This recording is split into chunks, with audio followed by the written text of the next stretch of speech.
Ladies and gentlemen, hello and welcome. My name, of course, is Up Potato, giving you a quick little rundown and a little review on Destination Sol. Now, what on earth is this? Well, it's sort of an indie space exploration title that is absolutely free to play on Steam.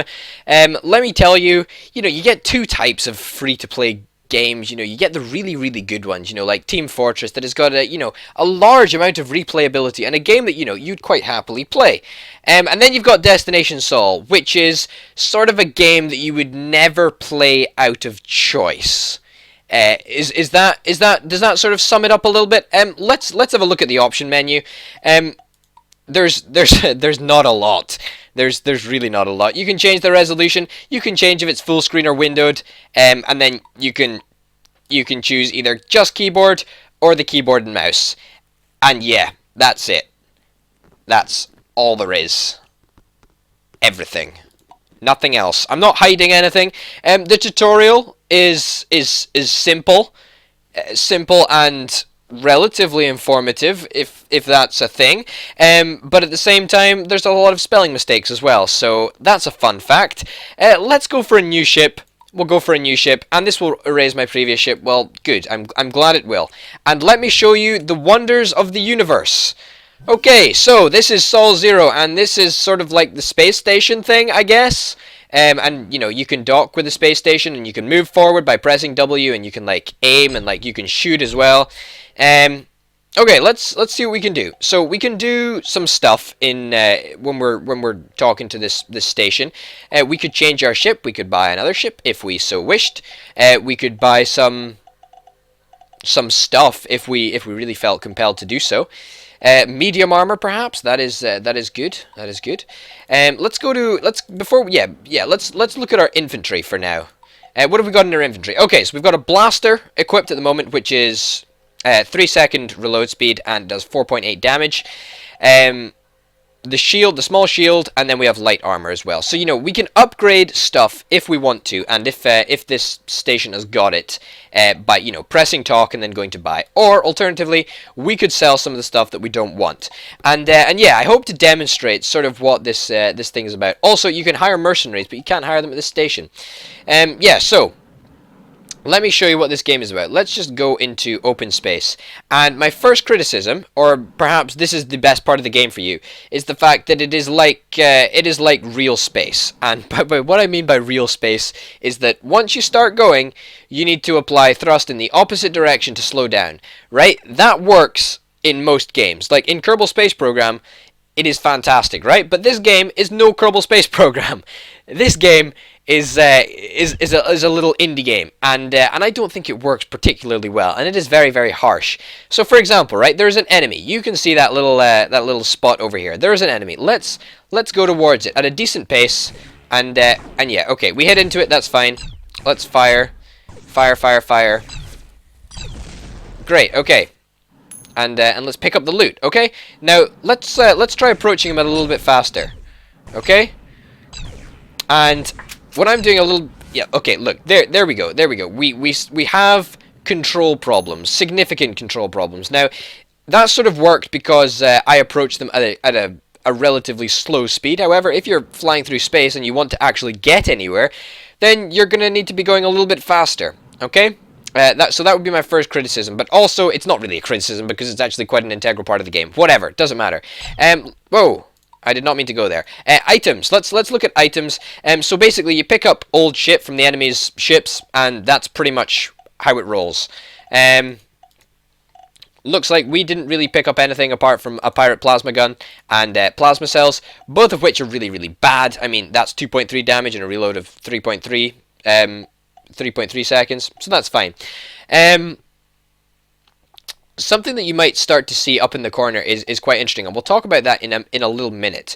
Okay, so currently we are here in the middle of nowhere, just drifting through space. That's fine, and we came from there. That was our space station. Let's go to the planet. Okay, let's go to the planet, and basically to get to the planet, you follow these blue dots in the corner of the screen.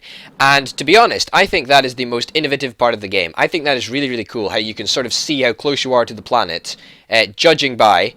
Okay, so we're now in the atmosphere, and we crashed. But it's okay because we got literally, like, a lot of health. Let's get this tower down. Yeah, please. There we go. We'll take it down. I don't know why it's not firing back at us. I mean, I'm not surprised, but, you know, I'm glad. We picked up a little bit of cash there as well. So yeah, basically you can crash land on the planets and it's completely fine. Now, one of the more fun aspects of this game is chasing enemies around in the atmosphere. It's also one of the most finicky, the most difficult things to actually do. I mean, come on, this is just not fun. It's just ridiculous. It's just an absolute pain in the ass to actually do anything. Okay, come on, no.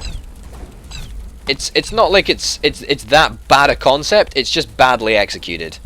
It's just bad.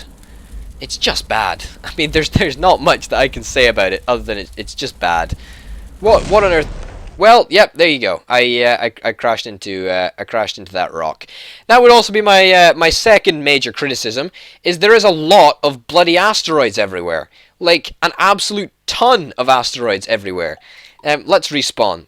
It's not like we actually gained anything very useful anyway. Map. Can we check out anything? Is there anything we sort of want to go and check out?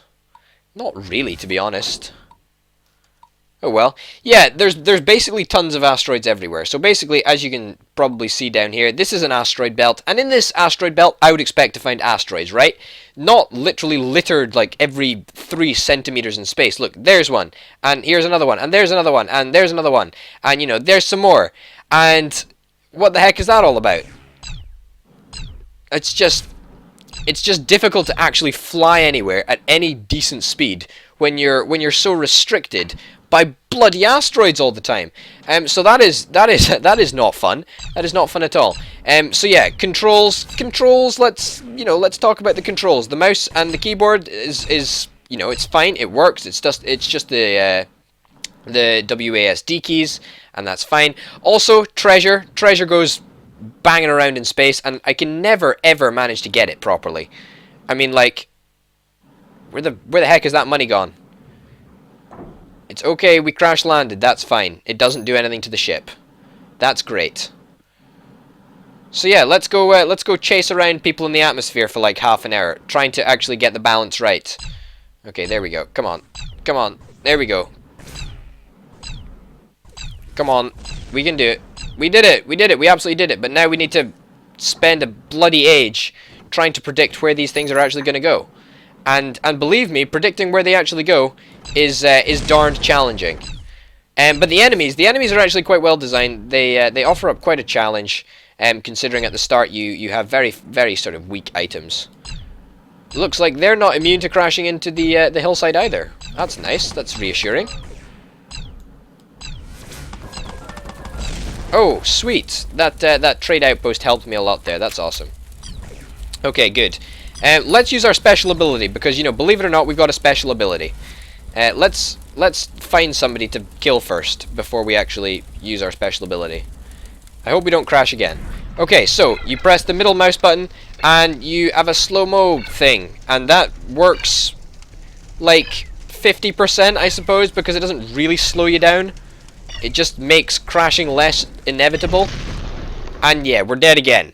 So I think that sort of goes to show the integrity of the game, I would say. However, you know, it's quite cool. It's quite awesome. You know, you get to fly around in space with a little like spaceship. I mean, that's nice, I suppose, I guess. If you don't mind pulling your hair out for literally 30 minutes straight when you try to get anywhere because you're hitting into bloody asteroids.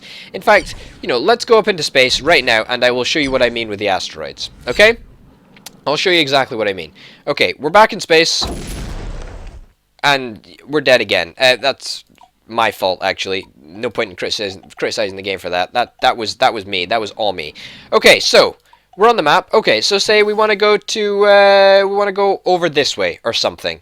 So let's point ourselves in the direction of that way, and let's head over there. And you know, I'd expect to go pretty fast in space because, you know, that's the way space is.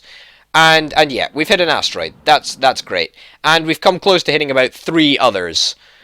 And, you know, once you're going at this sort of speed, it's really, really difficult to change your direction to any sort of significant degree, and you just end up smashing into stuff, and it's just not great. It's just really not fun at all. I mean, look at this. Obviously, you know, my playing is bad. I am not making an excuse for my bad play style. But you know, it's a difficult game to work with, and the controls are difficult, and it is very, very unforgiving. In the fact that, you know, you need to invest a significant amount of energy to actually slow yourself down, and that may be a great advantage for you because you like the realisticness of space. But at the same time, for somebody that's just a beginner picking up this game, which is what I imagine most people would be when they pick up this game, because it's a free-to-play game, and I can't really imagine anybody becoming a hardcore fan of this game or whatever. But you know, it's alright. It's not terrible.